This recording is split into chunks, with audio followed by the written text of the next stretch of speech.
Ya, Assalamualaikum warahmatullahi wabarakatuh. Selamat pagi semuanya. Baik, di sini Ibu akan membahas materi selanjutnya, yaitu mengenai sequence diagram.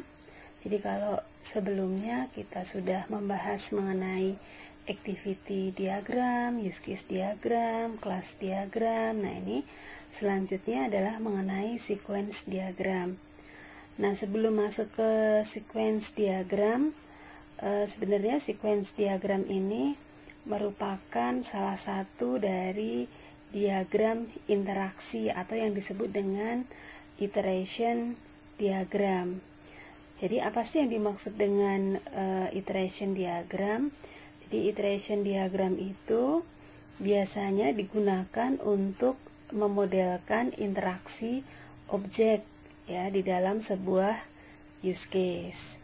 Jadi dengan diagram interaksi ini nanti akan memperlihatkan interaksi yang memuat himpunan dari objek dan relasi yang terjadi antar objek tersebut. Kemudian termasuk nanti bagaimana suatu message atau pesan itu mengalir di antara objek ya. Dan diagram interaksi atau interaction diagram ini ada dua yang dapat dibahas, yaitu sequence diagram dan collaboration diagram atau kolaborasi diagram. Tapi di sini Ibu hanya membahas mengenai sequence diagram terlebih dahulu. Nah, kemudian di sini ada beberapa definisi mengenai sequence diagram menurut beberapa ahli. Yang pertama yaitu disampaikan oleh Sugiyarti dalam bukunya di tahun 2018 bahwa sequence diagram itu adalah suatu diagram yang menggambarkan suatu urutan kejadian dan waktu dari suatu pesan yang terjadi antar objek dalam sebuah use case. Jadi nanti dengan menggunakan sequence diagram ini nanti dapat menggambarkan urutan kejadiannya ya, dengan menggunakan suatu message atau pesan dari satu objek ke objek yang lain. Nah, kalau menurut Gata dan Gata dalam bukunya di tahun 2013, dia mengatakan bahwa sequence diagram ini menggambarkan objek pada use case dengan menggambarkan waktu hidup objek dan pesan yang dikirimkan dan diterima antar objek. Jadi nanti hampir sama sebenarnya ya definisi antara Gata dan Gata dengan Sugiyarti ini ya. Intinya nanti dapat menggambarkan suatu kejadian atau waktu hidup dari suatu objek ya, di mana pesan itu dapat dikirimkan ataupun diterima antar objek seperti itu ya. Jadi oleh karena itu untuk menggambar suatu diagram sequence itu maka harus diketahui objek-objek yang terlihat dalam use case beserta metode-metode yang dimiliki kelas yang diinstansiasi menjadi objek itu. Dan banyaknya diagram sequence yang harus digambar itu adalah sebanyak pendefinisian use case yang memiliki proses sendiri atau yang penting semua use case itu telah didefinisikan interaksi jalannya pesan. Maka itu sudah cukup pada diagram sequence. Jadi intinya semakin banyak use case yang didefinisikan, maka diagram sequence yang dibuat itu semakin banyak. Seperti itu intinya. Ya. Nah, di sini kalau kalian lihat, ini Ibu ambilkan dari contoh yang sebelumnya. Dari contoh sebelumnya di studi kasus mengenai sistem informasi penjualan material pada toko Fadil. di sini diketahui use case-nya seperti ini. Nah, nanti dari use case yang ada ini, jadi berdasarkan pemaparan yang Ibu sampaikan sebelumnya tadi, maka nanti untuk penggambaran use case-nya yang mana saja, ya ini semua yang ada di use case diagram ini. Jadi use case ini nanti ini akan kita buatkan sequence diagramnya. Berarti ada sequence diagram login, ada sequence diagram data barang, data konsumen, data user, transaksi penjualan, data pengiriman maupun laporan penjualan. Nah, ini yang perlu nanti dibuatkan sequence diagramnya. Nah, kemudian nanti untuk menggambar dari sequence diagram ini tidak hanya melihat dari use case-nya saja ya, tapi nanti juga melihat dari mock-up yang sudah dibuatkan. Nah, ini kan nanti mock-up-nya kan banyak ya kan. Mock-up login ada, mock-up data barang ada, data konsumen ada, dan yang lainnya. Nah, nanti selain dari mock-up itu nanti juga dilihat dari kelas diagramnya. Jadi dengan membuat sequence diagram ini kita bisa melihat dari 3 diagram ya. Dari 3 hal, yaitu dari use case, kemudian mock-up, dan juga kelas diagram. Nah, itu yang sangat perlu diperhatikan. Nanti kita akan belajar ya mengenai bagaimana cara pembuatan dari sequence diagram itu sendiri. Baik, kemudian nah kalau di sini sama ya sebenarnya yang sudah Ibu sampaikan tadi, bahwa sequence diagram itu mengilustrasikan atau menggambarkan dari objek-objek yang berpartisipasi dalam suatu use case ya. Dan sequence diagram itu nanti juga menunjukkan pesan atau message di antara objek ya.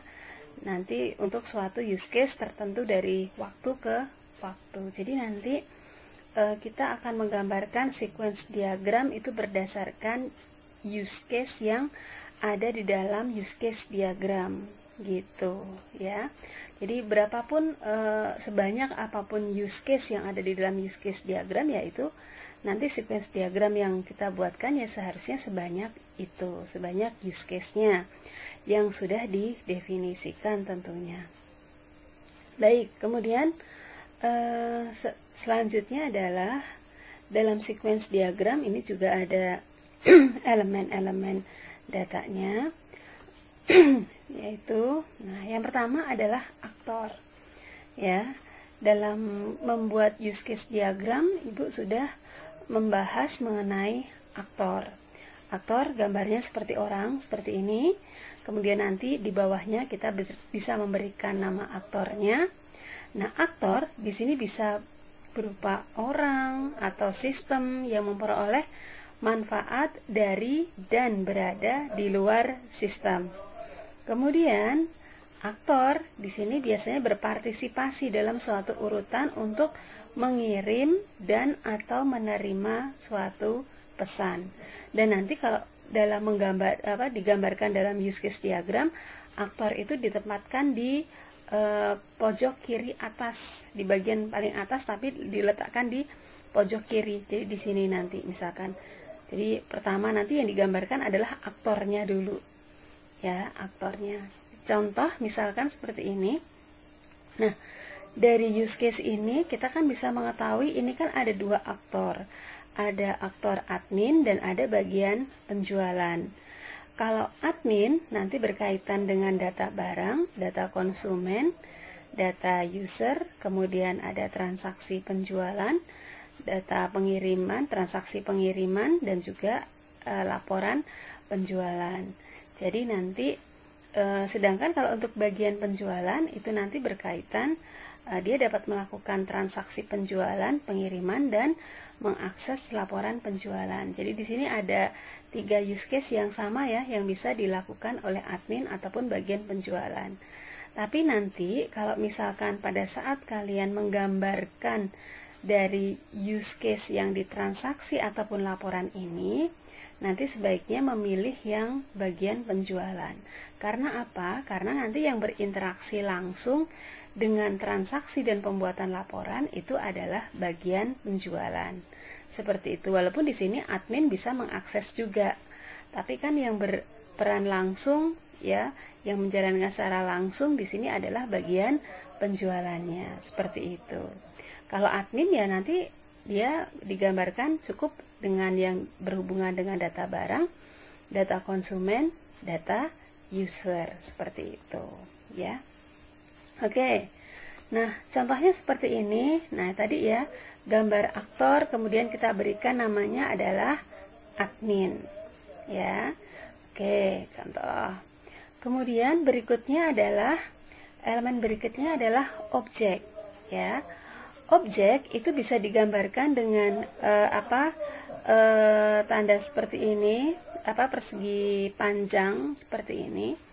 Nah, objek ini berpartisipasi dalam suatu urutan, ya, dengan mengirim dan atau menerima pesan. Nanti juga bisa ditempatkan di bagian paling atas, sebelah kanan dari aktor. Nah, objek, dalam mendefinisikan objek itu selain dengan menggunakan simbol persegi panjang, ini bisa juga menggunakan simbol yang lain seperti ini. Ada boundary class, ada control class, dan juga ada entity class. Tapi pada umumnya nanti kalau untuk mahasiswa opsi sendiri nanti menggunakan yang ini dalam menggambarkan objeknya. Jadi kalau boundary class ini berkaitan dengan tampilan programnya atau formnya. Sedangkan kalau control class ini menggambarkan controllernya atau pemrosesannya. Kemudian kalau entity class seperti ini gambarnya, ini menunjukkan kelasnya atau tabelnya. Ya kan? Jadi kalau kita membuat suatu program, membuat suatu form, itu kan pasti akan dikaitkan dengan tabel yang ada di dalam database yang sudah didefinisikan tentunya. Seperti itu, ya. Oke. Ya, baik. Nah, ini Ibu akan memberikan contoh sedikit dulu ya mengenai penggambaran dari objek ini. Nah, contohnya tadi ini adalah use case diagram yang sudah kita buat. Nah, dari use case ini kemarin juga Ibu sudah membuatkan mock-up-nya, contoh mock-up-nya. Salah satu contoh mock-up-nya di sini adalah data barang. Nah, data barang ya, data barang kita lihat di sini. Jadi kalau misalkan nanti kalian diminta untuk membuatkan program dengan tampilannya seperti ini, ya, yang perlu kalian ketahui adalah dalam membuat tampilan data barang seperti ini pasti nanti akan melibatkan suatu tabel. Karena ini hanya berkaitan dengan barang, berarti nanti hanya berkaitan dengan satu tabel saja, yaitu tabel barang.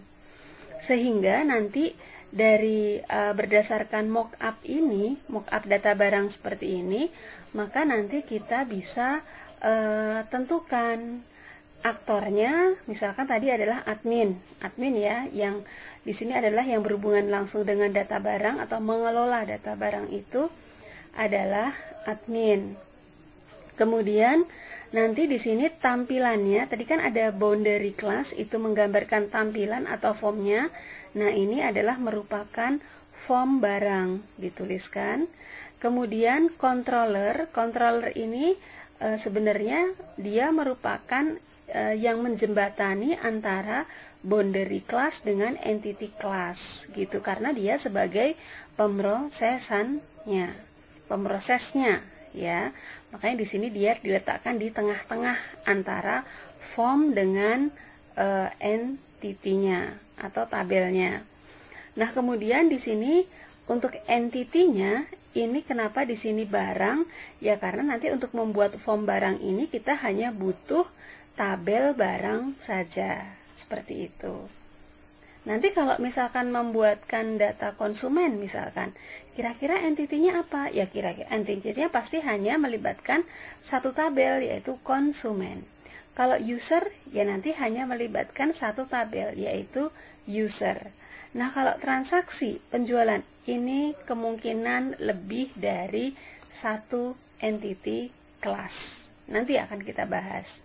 Oke, ini hanya sebagai contoh ya untuk penggambaran dari objek-objeknya.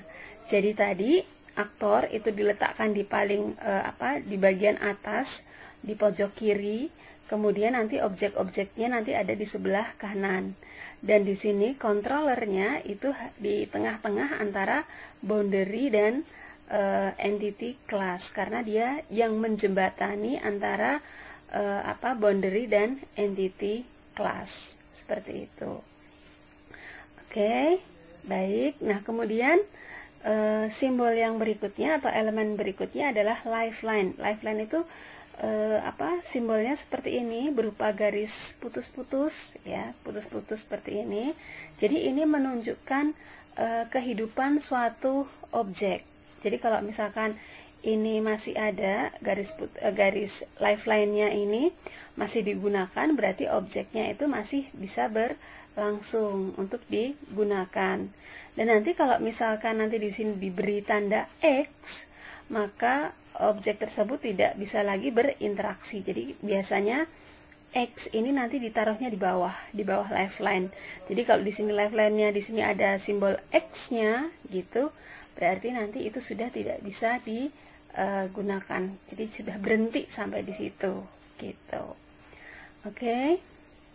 Nah, ini contoh dari lifeline itu seperti ini. Jadi nanti kalau kita gambarkan sequence diagramnya, nah nanti lifeline-nya itu sepanjang ini ya, sepanjang dari kebutuhannya ya tadi ya, dalam menggambarkan sequence diagramnya. Jadi selama ini belum dikasih tanda X tadi ya, berarti ini masih bisa digunakan, masih bisa berlanjut gitu. Oke. Nah, berikutnya adalah elemen berikutnya adalah execution occurrence ya, atau kejadian eksekusi. Jadi simbolnya itu seperti ini, seperti persegi panjang ya, yang kecil seperti ini, bisa juga berupa kotak kecil ya, seperti ini ya. Nah, ini menunjukkan kapan suatu objek nanti menerima ataupun mengirim suatu pesan. Nah, di sini Ibu akan berikan contoh, misalkan nih. Nah, ini ya. Jadi nanti untuk menghubungkan antara satu objek dengan objek yang lain, nanti kita menggunakan penghubungnya. Ini ada message-nya atau ada pesannya ya. Nah, kotak ini tadi adalah menunjukkan kapan objek itu mengirim suatu pesan ataupun menerima suatu pesan. Contohnya seperti ini ya. Nih, ini tadi adalah namanya execution occurrence ya. Jadi kotak-kotak atau persegi panjang ini menggambarkan tadi objeknya kapan dia mengirim atau menerima suatu pesan. Contohnya seperti ini. Ini dulu ya, nanti akan kita bahas lagi lebih lanjut mengenai sequence diagram. Oke, nah simbol berikutnya adalah message.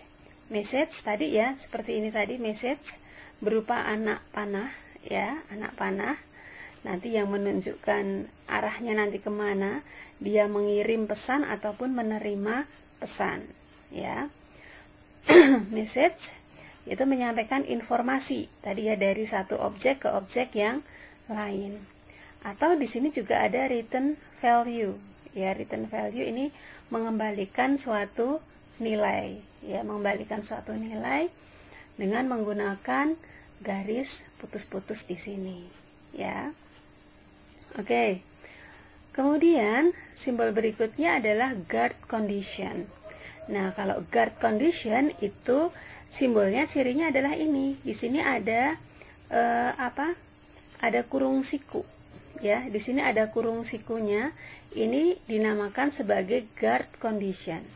Jadi guard condition di sini suatu kondisi yang nantinya akan diuji ya, untuk pesan yang dikirim. Jadi tetap nanti ada dua nilai, berarti yang akan dihasilkan ya atau tidak dengan adanya guard condition ini gitu. Kalau iyanya apa yang dikerjakan, kalau tidak nanti yang dikerjakan nanti juga apa. Itu nanti sudah akan ditentukan. Ya. Nah, ini contoh, salah satu contoh mengenai apa?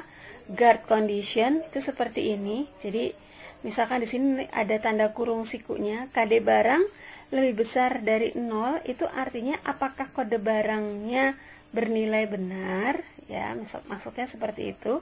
Jadi penulisannya seperti ini, KD barang lebih besar 0, seperti itu, ya.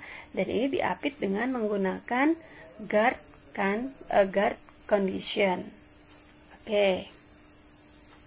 Nah, kemudian di sini ada object distraction, ya. Tanda silang tadi ya, tanda silang tadi itu namanya adalah object distraction yang nanti ditempatkan di ujung lifeline yang berupa garis putus-putus tadi, itu menunjukkan bahwa objek itu telah berhenti. Seperti itu. Jadi tidak bisa berlanjut lagi objek tersebut, ya. Kemudian ada frame. Nah, frame nanti bentuknya seperti ini. Frame itu menunjukkan konteks sequence diagram. Nah, contoh frame itu seperti ini. Ini frame, ya. Frame itu ada di sini parameternya, ada konteksnya ya. Konteksnya itu berbagai macam. Ada ALT, ada loop, ada UPT, tapi yang sering digunakan mungkin hanya dua yang sering digunakan. ALT itu alternate, ya, atau pilihan. Kemudian loop itu untuk perulangan, gitu, ya. Jadi yang sering digunakan, tapi untuk konteks frame yang lainnya sebenarnya banyak, ya, tidak hanya dua ini, ya, banyak. Tapi yang umumnya yang digunakan itu dua ini, yaitu ALT atau alternate dan loop, seperti itu.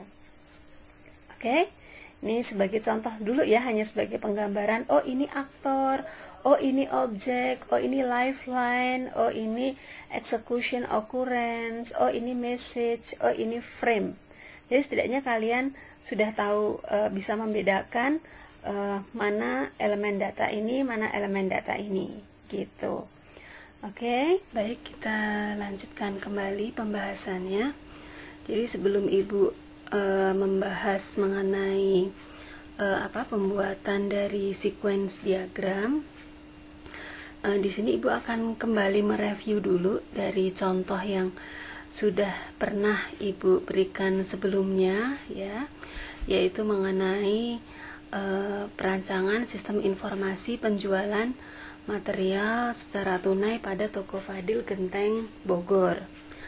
Nah, sebelumnya kita sudah pernah membuatkan mengenai activity diagramnya, kemudian use case diagram, dan yang terakhir kemarin kita buatkan kelas diagramnya.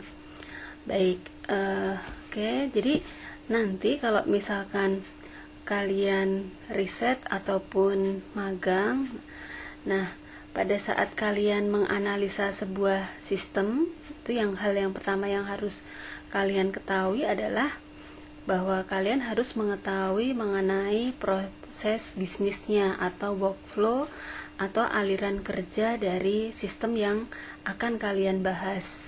Jadi harus tahu secara detail bagaimana sistem itu bekerja, bagian-bagian siapa yang terkait, kemudian dokumen-dokumen apa saja yang digunakan. Nah, itu kalian harus benar-benar dapat datanya semuanya, sehingga nanti bisa menceritakan dan kalian buatkan dalam bentuk proses bisnisnya.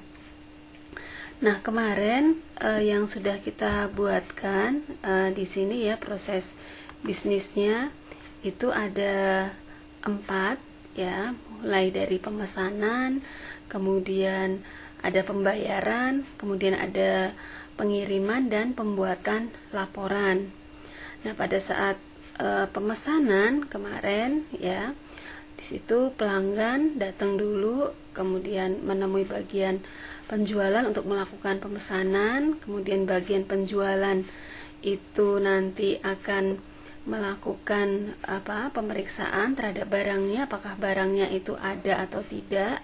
Kalau misalkan tidak ada, nanti bagian penjualan akan memberikan konfirmasi kepada si pelanggan tersebut bahwa barangnya tidak ada. Nah, nanti tergantung pelanggannya apakah dia mau melakukan pemesanan kembali atau tidak. Nah, kalau misalkan barangnya ternyata ada, nah nanti baru si bagian penjualan ini nanti akan membuatkan nota sebanyak 2 lembar, nota putih dan nota pink ya. Nota putih nanti akan diserahkan ke pelanggan sebagai sebagai bukti bahwa pelanggan telah melakukan pemesanan barang, dan nota pink itu akan disimpan. Nah, setelah itu setelah pelanggan nanti mendapatkan nota putih tersebut, maka pelanggan nanti diminta untuk melakukan pembayaran ke bagian penjualan gitu. Nah, setelah pelanggan melakukan pembayaran, maka bagian penjualan akan membuatkan surat jalan yang nantinya akan diberikan kepada bagian pengiriman untuk melakukan pengiriman barang. Nah, berikutnya adalah pada saat proses pengiriman barang, nanti bagian pengiriman tadi setelah mendapat surat jalan, dia akan menyerahkan barang dan surat jalan tersebut kepada pelanggan, dan pelanggan menerima barang dan surat jalan tersebut, kemudian nanti dia akan menandatangani dari surat jalannya. Dan untuk kopi dari surat jalan yang sudah ditandatangani oleh pelanggan nanti akan serahkan kembali ke bagian pengiriman, dan oleh bagian pengiriman nanti akan dikembalikan lagi ke bagian penjualan gitu. Nah, setelah menerima kopian surat jalan yang sudah ditandatangani oleh si pelanggan tadi, nanti bagian penjualan akan membuatkan laporan penjualan yang akan diserahkan ke kepala toko. Nah, dari proses bisnis tersebut, kalau misalkan dibuatkan activity diagramnya, nah ini Ibu buatkan per prosesnya dulu supaya mungkin kalian biar lebih jelas. Alur ceritanya tadi sudah Ibu ceritakan tadi ya. Jadi nanti di sini swimlane-nya ada 4 karena memang yang berkaitan dengan sistem penjualan tadi ada 4 bagian, mulai dari pelanggan, bagian penjualan, pengiriman, dan kepala toko. Nah, mulainya adalah tadi dari si pelanggan yang melakukan pemesanan. Nah, seperti ini tadi di proses pemesanan tadi sampai dengan si bagian penjualan tadi memberikan membuat nota ya, membuat nota. Nah, kemudian notanya tadi ada 2. Nah, dari nota ini setelah membuat nota, dia melakukan 2 kegiatan secara bersamaan. Makanya di sini menggunakan fork. Jadi di fork. Yang pertama adalah menyerahkan nota putih, dan yang kedua adalah menyimpan nota pink gitu. Nah, ini seperti ini. Nah, ini belum selesai, masih ada kelanjutannya, yaitu dengan adanya proses pembayaran. Nah, tadi setelah pelanggan tadi menerima nota putih tadi, kemudian dia melakukan pembayaran. Nah, nanti akan diterima oleh bagian penjualan dengan meng-cross-check dari nota pink yang disimpan tadi, apakah jumlah yang sudah dibayarkan oleh pelanggan itu sesuai dengan nominal yang ada di nota pemesanannya, seperti itu. Nah, kalau sudah, nanti baru membuat surat jalan dan menyerahkan surat jalan dan diserahkan nanti ke bagian pengiriman. Sampai ini tadi proses pembayarannya. Nah, kemudian dilanjutkan ke proses pengiriman. Nah, tadi setelah menerima surat jalan ini tadi, nanti bagian pengiriman itu dia akan menyerahkan barang dan surat jalan. Nah, ini juga ada 2 kegiatan yang dilakukan secara bersamaan, yaitu menyerahkan barang dan surat jalan. Makanya ini menggunakan fork, di fork dulu. Nah, kemudian baru di fork, setelah itu nanti di join gitu. Jadi nanti hasil joinannya ini adalah dari pelanggan nanti akan menerima barang dan surat jalan, seperti itu ya. Jadi kalau ada 2 kegiatan, yang tidak hanya 2, bisa 3, bisa 4 ya, tergantung dari studi kasusnya. kalau misalkan itu dilakukan secara bersamaan, maka maka di fork dulu. Setelah di fork nanti baru di join. Jadi jangan langsung pakai dan gitu, jangan gitu, tapi di fork dulu baru di join gitu ya, gunakan fasilitas itu. Nah, ini setelah tadi diterima barang dan surat jalan dan ditandatangani, dan kemudian pelanggan menyerahkan kopi ACC surat jalannya, nanti akan diterima oleh bagian pengiriman dan akan dikembalikan ke bagian penjualan seperti ini ya. Nah, nanti setelah menerima kopi ACC surat jalan, nah ini aktiviti secara keseluruhannya, baru nanti bagian penjualan akan membuatkan laporan penjualan yang nantinya akan diserahkan ke kepala toko, dan kepala toko setelah menerima laporan penjualan tersebut maka selesai sistem yang berjalan tersebut gitu. Jadi ini adalah merupakan contoh dari workflow ya, workflow aliran kerja atau proses bisnis yang ada di dalam sistem penjualan material tersebut gitu. Dan dalam penggambaran activity-nya ini, kalau tadi kan Ibu buatnya per tahap supaya kalian mungkin lebih mudah memahaminya. Oh, setelah membaca proses ini, oh activity-nya harusnya seperti ini. Tapi tidak boleh kalau misalkan kalian menggambarkannya per proses, berarti nanti yang menggantung tadi seperti ini contohnya. Nah, ini kan menggantung, ini kalian harusnya pakai yang flow final gitu ya, pakai seperti ini, flow final seperti ini ya. Kalau misalkan belum selesai ya, terus yang nanti yang akan ditampilkan yang ini nanti, yang secara keseluruhan, gambar keseluruhannya yang digunakan. Kalau tadi kan hanya step-stepnya untuk membantu kalian memudahkan memahami mengenai penggambaran dari activity diagram itu. Nah sekarang dilanjutkan ke analisa kebutuhan. Sebenarnya analisa kebutuhan ini atau functional requirement ini diperlukan kalau misalkan sistemnya yang berjalan pada saat ini itu ingin dikembangkan. Nah, dikembangkan ini misalkan bisa dengan cara memodifikasi bagian-bagian tertentu yang dirasa mungkin ada permasalahannya, atau bisa juga benar-benar membangun sistem yang baru gitu.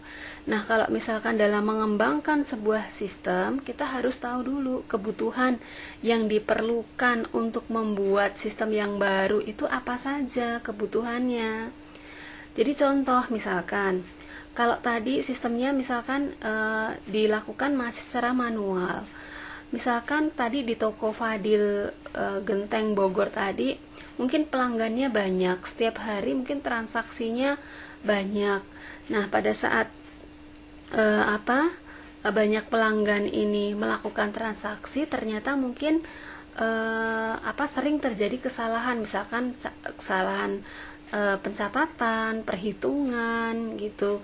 Kemudian kalau misalkan pelanggannya misalkan menanyakan barangnya ini ada atau tidak, ini waktu mencari barangnya itu lama. Nah, itu kan nantinya kan akan menghambat dari pelayanan yang diberikan kepada si pelanggannya.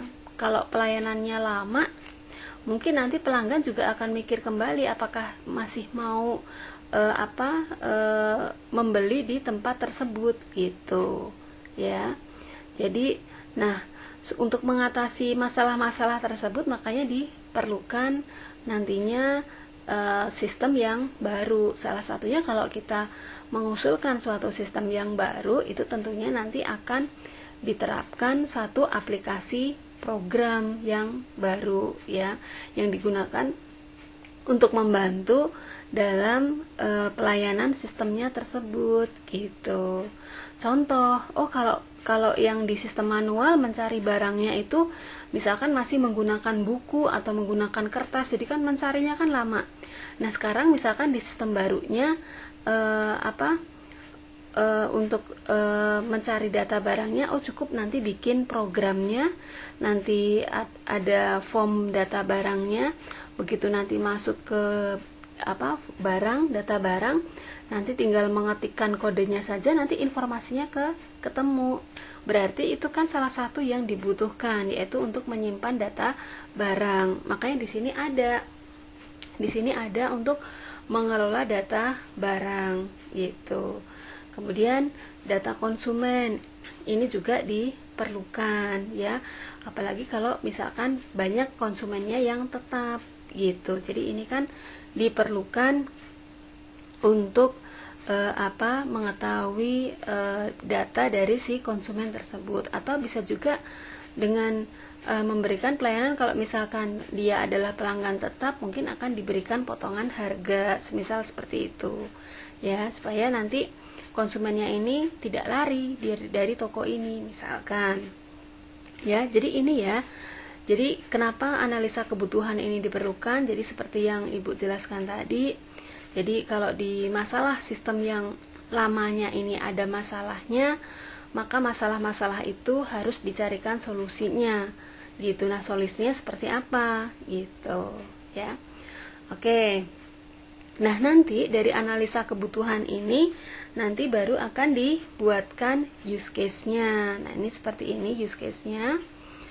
Nah, setelah kita membuatkan use case ya, nanti dari use case ini kemudian nanti kalian bisa membuatkan mock-up-nya ya. Kita membuatkan rancangannya. Rancangannya itu bisa rancangan bisa rancangan tampilan ataupun rancangan database gitu.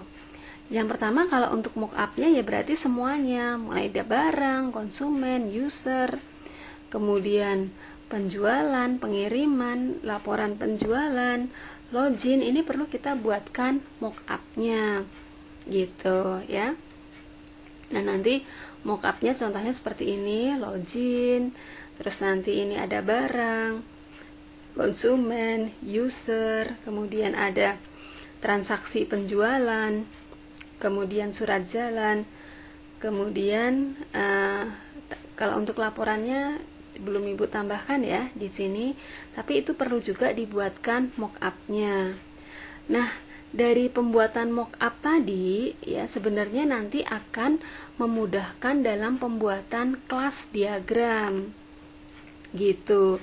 Jadi mock-up yang kita buatkan tadi nanti akan kita buatkan kelas-kelasnya. Nah, dari use case ini yang bisa kita buatkan kelasnya nanti kelas barang, konsumen, user, kemudian transaksi penjualan dan pengiriman. Kalau melakukan login, kenapa tidak kita buatkan kelasnya? Karena nanti pada saat kita buatkan programnya untuk yang login, ini pasti berkaitan dengan user. Jadi ini pasti kaitannya dengan kelas user. Jadi tidak perlu tidak perlu membuatkan kelas login. Begitupun untuk yang laporan penjualan. Laporan penjualan ini tidak perlu kita buatkan kelasnya. Kenapa? Ya karena laporan itu kalau dalam real pembuatan programnya nanti data-datanya itu tinggal mengambil dari master dan transaksi ini gitu ya. Jadi ini tidak perlu kita buatkan kelasnya. Jadi ibaratnya kalau kalian belajar database, dalam database itu kan nanti kalian membuatkan tabel-tabelnya gitu kan. Nah, ini cuma istilahnya adalah kelas-kelasnya gitu. Ini kan nanti ada kelas barang, konsumen, user, penjualan, kemudian pengiriman gitu. Nah, nanti untuk membuat kelasnya ini nanti lihatnya dari mockup yang sudah dibuat tadi gitu. Oh, kelas barang. Nanti kelasnya seperti ini. Kemudian mockup konsumen ya, ini kelasnya. Kemudian user, kemudian transaksi penjualan, kemudian surat jalan. Nah, baru kemudian langkah selanjutnya kita buatkan kelas diagramnya. Nah, dari kelas diagramnya ini nanti kalau mau merelasikan antara satu kelas dengan kelas yang lain ya, itu caranya adalah dengan melihat urutan dari transaksinya. Oh, transaksi yang pertama yang dilakukan pasti penjualan. Penjualan ini nanti ada kaitannya dengan siapa saja. Oh, penjualan pasti ada kaitannya dengan konsumen karena nanti di sini melibatkan si konsumen. Kemudian dalam transaksi penjualan itu juga melibatkan barang. Karena nanti akan berisi barang-barang apa saja yang dibeli oleh si konsumen gitu. Jadi kan mulai dari sini dulu. Nah, baru nanti setelah transaksi penjualan baru nanti dilakukan pengiriman gitu. Dan ini semuanya itu yang menjalankan adalah si user gitu. Nah, kemudian untuk transaksi penjualan dan barang di sini multiplisitasnya adalah many to many. Kalau many to many muncul many to many, pengiriman dan barang ini juga many to many, maka nanti di sini akan muncul kelas yang baru yang namanya detail seperti ini. Nah, nanti kan seperti ini gambarnya. Ada detail transaksi dan juga ada detail pengiriman. Nah, ini karena ini detail transaksi ini bergantung sangat sama trans penjualan, maka di sini menggunakan composite gitu. Ini juga menggunakan composite. Jadi selama transaksi atau selama pengirimannya ini ada, maka detailnya ini juga ada gitu. Nih ya. Nah, sekarang kita akan membuatkan sequence diagramnya gitu. Untuk pembuatan sequence diagramnya ya seperti yang sudah Ibu jelaskan di materi tadi mengenai sequence diagram, itu bisa melihat dari use case yang ada di dalam use case diagramnya ini. Jadi kalau semakin banyak use case-nya, maka juga akan semakin banyak sequence diagram yang akan digambarkan gitu. Ini kan ada use case data barang, berarti nanti harus juga membuat sequence diagram barang. Di sini ada login, berarti nanti ada sequence diagram login. Ada konsumen, ada user, ada transaksi, penjualan, pengiriman, laporan. Nah, seperti ini. Nah, ini yang diperlukan dalam pembuatan sequence diagramnya. Dan untuk membuat sequence diagramnya, ini tidak hanya melihat dari use case saja, tapi nanti juga melihat dari mockup dan kelas diagramnya juga gitu. Jadi contoh misalkan nih, misalkan kita akan membuatkan sequence diagram untuk barang gitu. Nah, kita lihat mockupnya tadi seperti ini, mockupnya untuk data barang. Kemudian dari mockup ini tadi kan bisa dibuatkan kelas diagram, kelas barangnya seperti ini ya, ada atribut dan juga ada operasi di bawahnya di sini. Nah, kemudian ini kalau logikanya, kalau misalkan kalian diminta untuk membuatkan program dari barang, ya seperti ini tampilannya, berarti nanti dalam pembuatan program ini nanti hanya melibatkan satu kelas atau satu tabel, yaitu barang. Nah, itu dia, itu yang harus kalian tahu dulu. Nah, nanti kalau mau membuat form seperti ini, kira-kira tabel atau kelas yang dibutuhkan apa saja ya, itu kalian harus paham, karena nanti untuk menentukan objeknya nanti siapa saja gitu. Kalau nanti seperti ini, berarti karena ini hanya berkaitan dengan barang, berarti hanya yang dibutuhkan adalah tabel barang saja atau kelas barang gitu.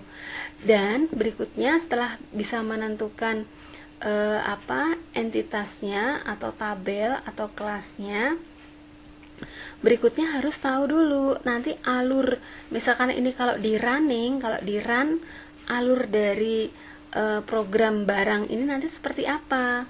Nanti begitu diklik tambah di sini, nanti ini bisa dua versi ya.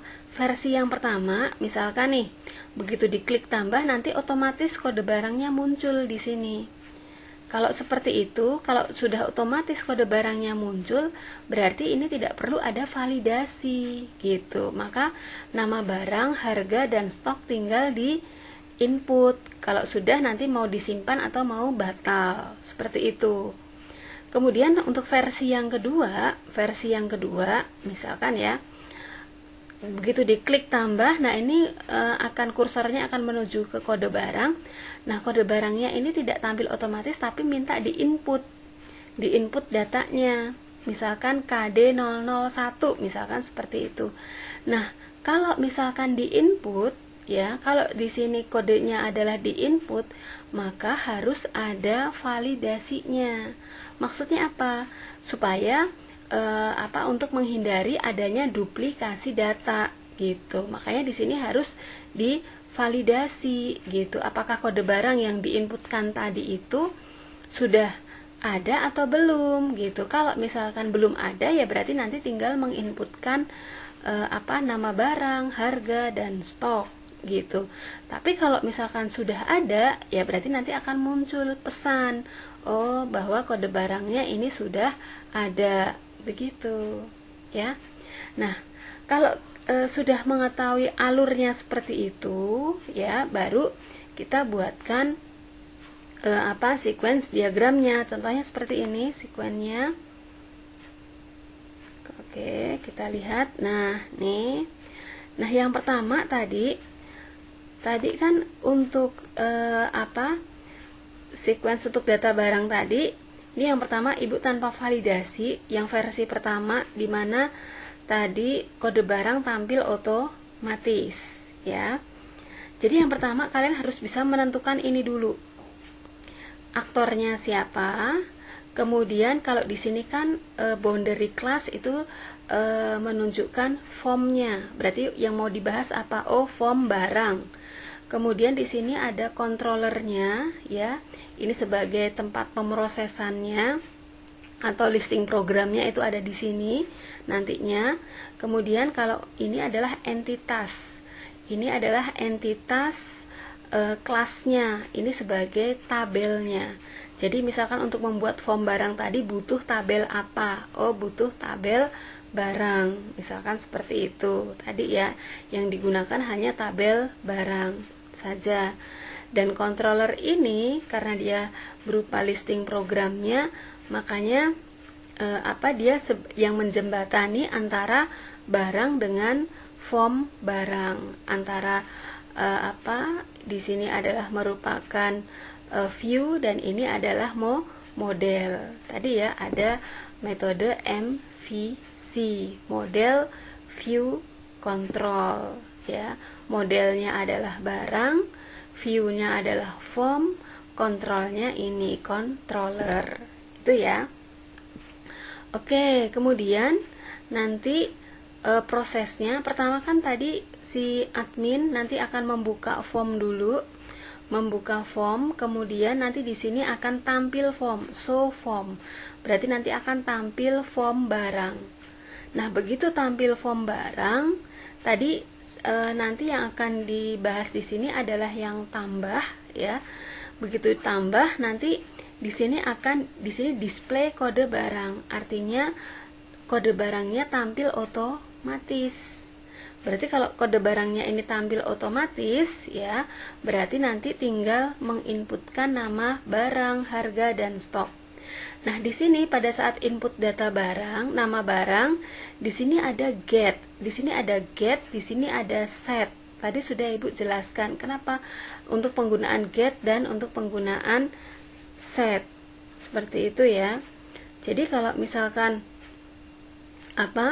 untuk penggunaan get, jadi ini mengambil data yang diinputkan tadi gitu, yang sudah diinputkan oleh nama barang. Kalau untuk set ya, tadi nanti akan mengambil nilai yang sudah diinput oleh get tadi ya, kemudian nanti akan memberikan nilai ke field atau ke atribut nama barang ini gitu.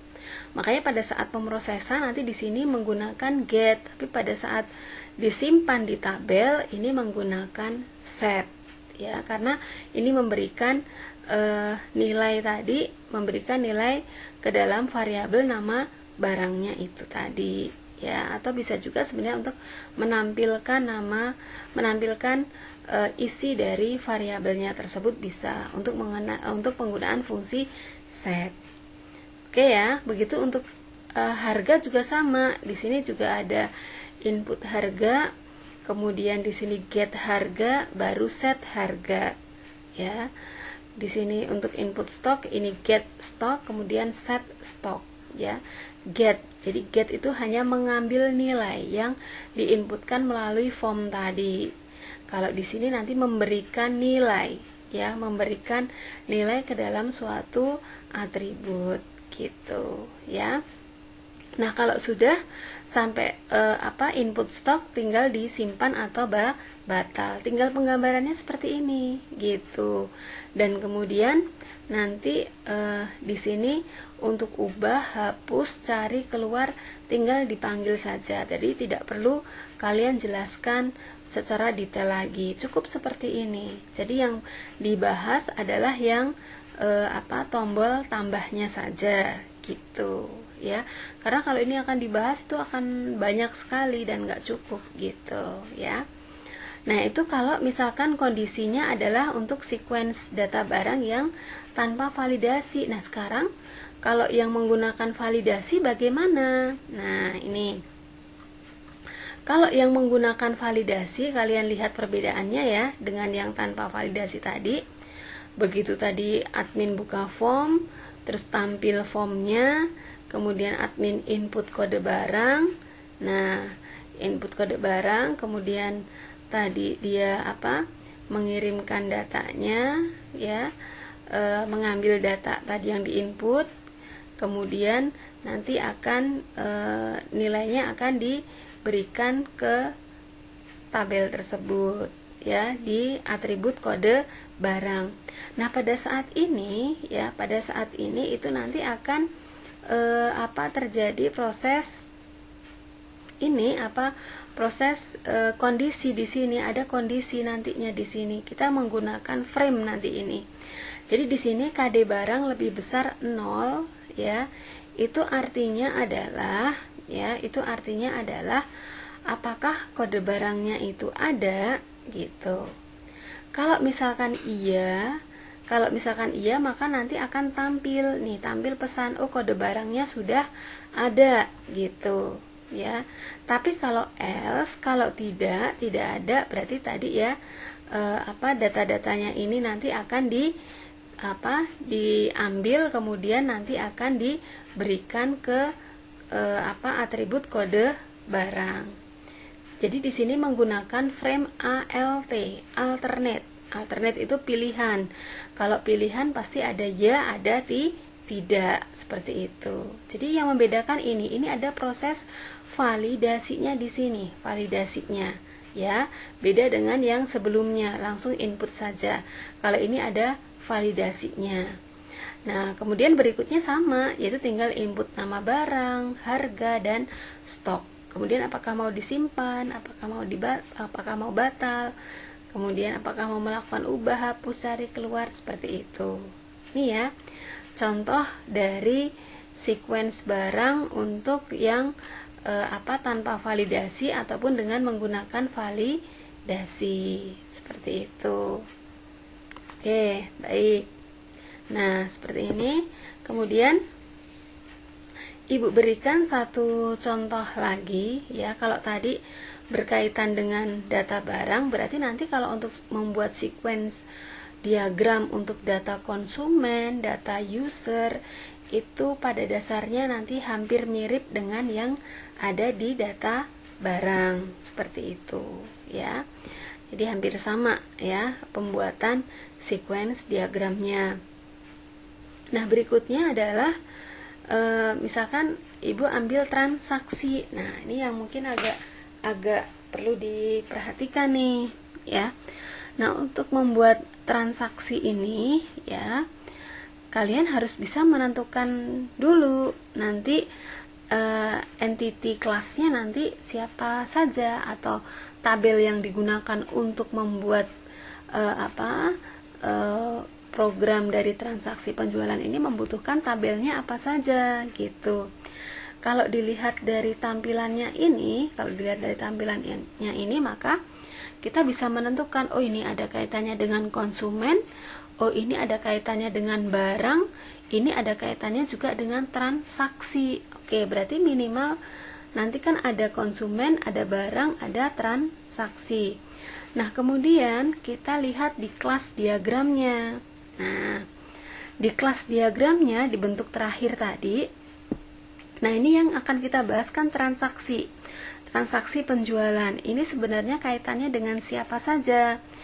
Ini dengan konsumen, kemudian nanti dengan detail transaksi.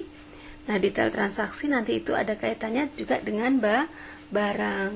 Jadi minimal kan nanti, walau ini sebenarnya ada user ya, nanti user di sini. Tapi di sini Ibu tidak menampilkan usernya, walaupun seharusnya ada ya tampilan untuk user itu secara otomatis gitu ya. Nah, tapi pada dasarnya kalau untuk membuat transaksi penjualan ini sequence-nya berarti nanti butuh ada 4 entity class yang di sini, yaitu konsumen, transaksi penjualan, detail transaksi, dan barang gitu. Jadi untuk pembuatan sequence-nya seperti ini untuk transaksi penjualan. Nah, bisa kalian lihat nih ya. Jadi untuk transaksi penjualannya nanti di sini kita buka dulu formnya transaksi penjualan. Kemudian tadi ada konsumen, sebelumnya ada controller dulu, ada entitas konsumen, ada entitas barang, ada entitas detail transaksi, dan ada entitas transaksi penjualan, seperti itu. Jadi ada 4 entity class yang diperlukan. Nah, sebelumnya tetap harus ada controllernya ya, makanya ini controllernya banyak, mulai dari controller untuk konsumen, barang, detail, ataupun juga untuk transaksi gitu. Nah, sekarang sebelum Ibu lanjutkan ke sequence-nya, nah kita harus tahu dulu nih alur dari programnya nanti seperti apa. Nah, kalau untuk alur programnya nanti seperti ini. Jadi begitu klik tambah, nanti untuk nomor transaksi dan tanggal transaksi ini muncul otomatis, tampil otomatis. Jadi tidak perlu menginput lagi, tapi kita munculkan otomatis. Nah, untuk kode barang, untuk berikutnya adalah kita mengisi data konsumen. Nah, pada saat mengisi data konsumen ini kalian diminta untuk menginputkan kode konsumennya. Nah, karena di sini menginputkan pasti harus ada validasi. Validasinya adalah data konsumennya itu ada atau tidak. Kalau misalkan ada, berarti nanti nama konsumen dan alamat akan ditampilkan. Tapi kalau tidak ada, berarti nanti akan muncul pesan bahwa kode konsumen tersebut tidak ada. Misalkan seperti itu. Nah, nanti untuk barang itu, untuk mengisi data barang hampir sama dengan yang konsumen. Nanti untuk kode barangnya nanti di-input. Berarti kalau di-input nanti berarti harus ada validasi. Ya, validasinya adalah kalau misalkan kode barangnya itu ditemukan, berarti nama barang dan harga akan tampil otomatis. Tapi kalau misalkan tidak, ya, ya berarti nanti akan muncul pesan bahwa kode barangnya itu tidak ada. Nah, setelah itu nanti diminta untuk menginput jumlah pesan. Jumlah pesannya berapa? Nah, nanti pada saat menginput jumlah pesan nanti akan tampil di sini. Kemudian nanti akan otomatis muncul subtotal dan juga untuk totalnya gitu. Baru nanti simpan atau batal. Itu ya alurnya. Nah, sekarang sequence-nya bagaimana? Kalau untuk sequence diagramnya. Nah, kalau untuk sequence diagramnya nanti seperti ini. Tadi udah Ibu jelaskan ya, kenapa di sini butuh banyak sekali controller maupun entity class ya. Oke. Jadi kalau kita ikuti alur program yang sudah Ibu ceritakan tadi, pertama tadi buka form, terus setelah buka form kemudian nanti akan tampil formnya, Kemudian di sini ada display no trans, display tanggal trans, itu maksudnya ini akan tampil otomatis ya, sesuai dengan alur yang Ibu ceritakan tadi. Terus baru nanti dilakukan input kode konsumen ya. Pada saat input kode konsumen, nanti di sini ada find, ada pencarian dulu di sini. Find konsumen, di sini find juga konsumen, kode konsumen ya. Apakah ditemukan atau tidak. Nah, kalau misalkan ditemukan ya, maka di sini langsung ditampilkan, yaitu dengan menggunakan perintah set. Set konsumen, nama konsumen. Alamat ini harusnya tidak hanya alamat ya, harusnya ada kata setnya ya. Set alamat, baru di sini juga set alamat, seperti itu. Ini kalau iya.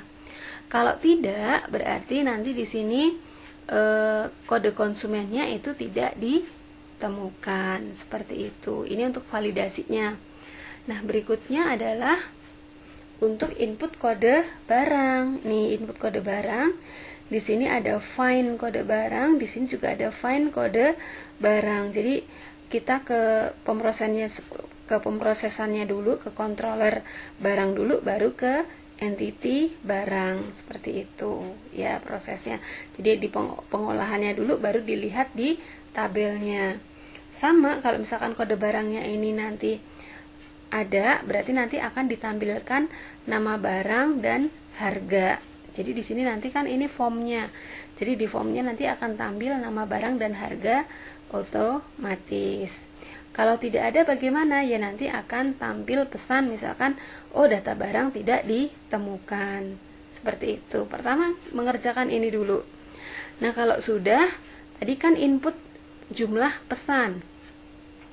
Input jumlah pesan kan tadi. Nah, setelah input jumlah pesan, kemudian nanti di sini diminta untuk menghitung subtotal dan totalnya. Kalau sudah menghitung subtotal dan total, berarti nanti jumlah pesan dan subtotal itu nanti akan disimpan di tabel secara sementara dulu gitu di sini. Makanya di sini menggunakan get set seperti ini. Nah, kemudian untuk input kode barang ini kan tidak hanya satu nantinya yang akan dibeli oleh konsumen. Bisa berisi 2 atau 3 atau berapapun nanti barangnya. Oleh karena itu berarti kan ini kegiatannya ini dilakukan secara berulang. Karena ini dilakukan secara berulang, maka ini menggunakan loop. Jadi yang di loop itu mulai dari sini. Ini artinya berarti kegiatan yang ada di dalam sini intinya tadi akan dilakukan secara berulang gitu. Nah, kalau sudah selesai nanti akan muncul total, get total. Di sini akan disimpan set total. Kalau udah, apakah mau disimpan atau mau batal ya, ataukah mau keluar, seperti itu ya. Oke ya, jadi ini ya contoh dari sequence diagram untuk untuk transaksi penjualannya seperti ini. Dan kemudian Bu mungkin agak sedikit koreksi lagi yang di data barang ini, sedikit koreksi tadi Bu ada kesalahan sepertinya. Nah, nanti di barang ini pada saat di input ini bukan get atau set ya yang ada di sini, tapi ini harusnya find kode barang, di sini find kode barang, baru di sini nanti ya ada alternate-nya. Ini sudah benar kalau seperti ini. Ini di sini bukan get set ya, tapi di sini harusnya find, di sini juga harusnya find dulu ya, karena nanti ini kan dicari barangnya itu sudah ada, kode barang tersebut itu sudah ada atau belum, seperti itu. Oke, ini ya contohnya mengenai pembuatan dari kelas diagram. Jadi nanti kalian bisa mempraktekkannya sesuai dengan soal yang akan Ibu berikan nanti gitu. Jadi Ibu nanti akan memberikan tugas juga ke kalian untuk pembuatan sequence diagram. Oke, mungkin penjelasan Ibu mengenai sequence diagram pembahasannya ini sampai ini dulu, kemudian nanti akan Ibu lanjutkan ke pembahasan selanjutnya, yaitu mengenai mempraktekkan bagaimana membuat sequence diagram melalui IE. Ya, kita lanjutkan kembali. Nah, untuk pembuatan sequence diagram dengan menggunakan IE, langkahnya sama ya seperti yang sebelumnya. Pertama, nanti kita pilih add, kemudian add view. Misalkan kita ketikkan di sini adalah sequence diagram. Nah, ini kita pilih dinamik, klik OK. Kalau sudah, ya nanti di sini ada sequence diagram. Nah, nanti kita klik kanan, kemudian add diagram.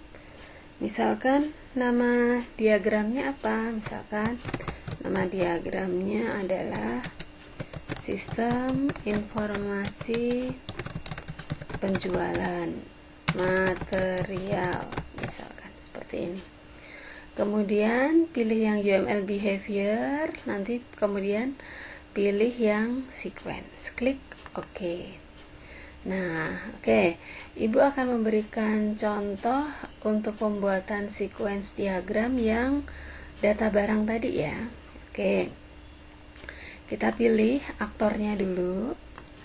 Aktornya tadi adalah admin. Nih ya. Admin. Kemudian kita tentukan tadi boundary kelasnya dulu. Boundary ini itu menunjukkan apa? Tampilannya atau view-nya. Ini berarti form barang. Ya. Seperti ini. Kemudian ada kontrolnya, controllernya ya. Misalkan barang controller. Nah, ini yang menjembatani antara model dengan view, dan kemudian satu lagi adalah entity. Entity tadi menunjukkan tabel atau kelasnya ya. Oke, cara gampangnya itu. Kemudian barang misalkan. Nah, kemudian kalau sudah ya, kita tentukan aktor dengan objek-objeknya ini ya. Terus kita akan buatkan lifeline-nya. Caranya adalah tinggal diklik aja, misalkan di salah satu, misalkan di aktor, kemudian tarik ke bawah nih seperti ini. Nah, nanti akan otomatis nih. Tuh, kalian perhatikan. Jadi kalau misalkan mau diperpanjang lagi bisa seperti ini. Nah, oke. Nah, kemudian sekarang kita akan langsung membuat message-nya ya. Tadi pertama adalah aktor itu buka form dulu. Kita pilih yang interaction relationship ya, di sini. Klik yang ini message. Terus kita arahkan dari aktor ke form. Misalkan seperti ini. Ya. Kemudian cara memberikan namanya. Cara memberikan namanya tinggal double klik aja. Nah, seperti ini. Misalkan buka form. Nah, tuh ya. Kemudian di formnya ini nanti akan tampil show form, berarti kita pilih yang self message. Self message itu fungsinya seperti rekursif ya. Jadi kalau rekursif itu memanggil dirinya sendiri ya. Kita pilih self message, kita tempatkan di sini. Nah, ini. Kemudian kita berikan namanya. Ini maaf, kita klik dulu yang ini ya. Ya, kita klik dulu. Oke. Sebentar. Nah, kita tadi show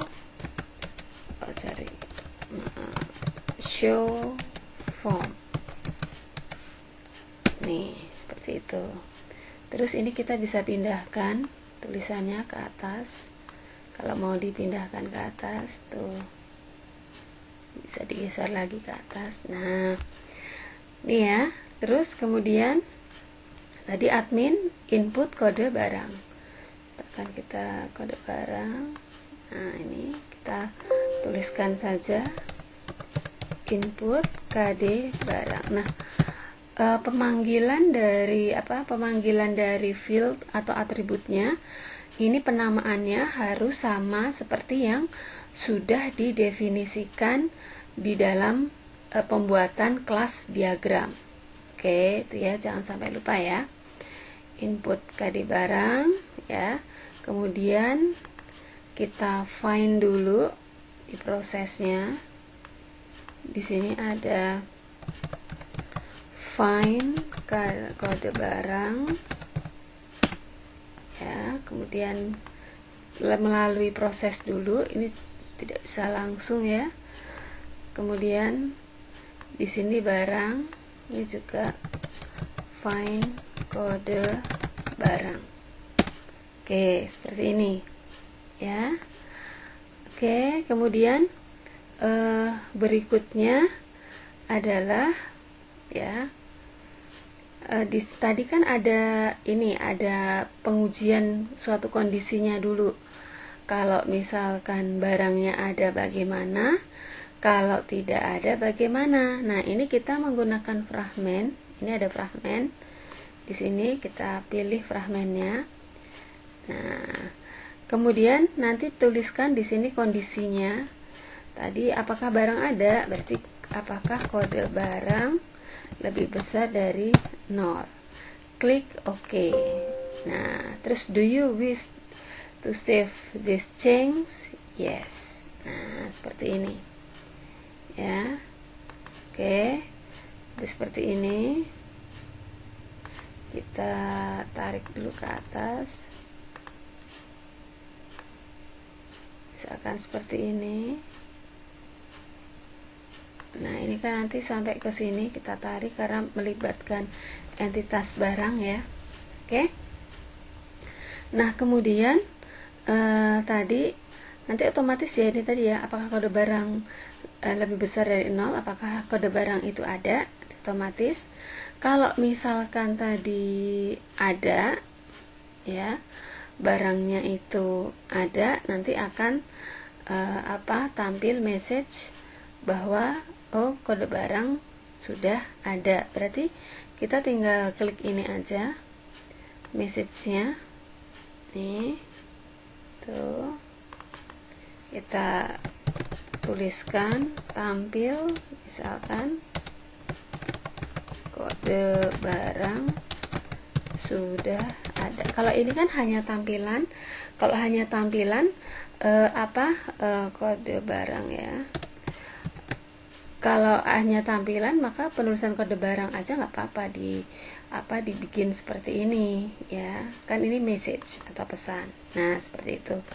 Nah, sekarang else-nya, untuk pembuatan else-nya bagaimana? Nah, kalau untuk pembuatan else-nya, kita masuk ke sini ya, kita double klik yang di fragmen tadi, kemudian di sini di kondisi kita tuliskan else ini ya, else. Kemudian kalau sudah, klik OK. Nah, you wish, yes. Nah, seperti ini akan otomatis muncul else-nya tuh ya. Kita bisa tarik ke atas ya, misalkan yang diperlukan hanya segini ya, udah. Kemudian kita tinggal tadi diproses dulu, nilai yang diinputkan tadi akan ditaruh dulu ya dalam suatu variabel, yaitu namanya di sini tadi get KD barang. Terus baru nanti nilai dari yang sudah diambil tadi nanti akan diletakkan ya, akan diberikan kepada variabel, akan disimpan ke dalam variabel kode barang. Berarti menggunakan set kode barang. Oke, nah seperti ini ya. Sudah, nanti kita tinggal menambahkan pembuatan misalkan ya, tadi untuk input nama barang kan. Kemudian di sini ada get ya, get nama barang ya. Kemudian ini baru di set nama barang. Set nama barang. Oke, nanti seperti ini ya contohnya. Misalkan dalam penggambaran suatu sequence diagram ini sebenarnya masih bisa dilanjutkan, tapi langkah-langkahnya hampir sama seperti yang sudah Ibu sampaikan sebelumnya. Oke, baik. Terima kasih semuanya. Ini ya cara untuk atau langkah untuk pembuatan sequence diagram dengan menggunakan IE ya. Terima kasih atas perhatiannya. Assalamualaikum warahmatullahi wabarakatuh.